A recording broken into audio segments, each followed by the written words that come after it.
Gue nyesel banget baru sadar pas badan gue over 90 kg lebih.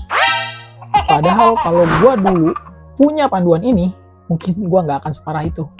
Gue dulu mikir, masih muda, masih kuat, bodo amat dah berat badan gue naik.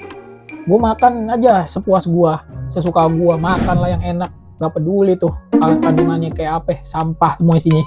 Sampai gue akhirnya ngerasa gampang capek, susah tidur, punya masalah kesehatan, dan mental gue hancur. Tiap kali gue ngeliat kaca, itu gue selalu kesel. Tapi itu titik gue sadar, dan gue mulai berpikir, gue harus berubah sekarang. Masalahnya, gue dulu gak punya panduan.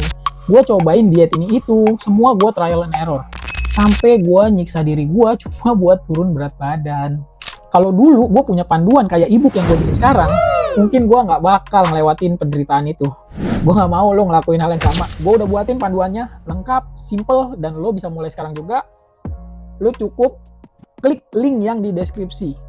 Ya, ntar di situ ada ebook 7 hari riset diet. Itu panduan buat lo, gratis.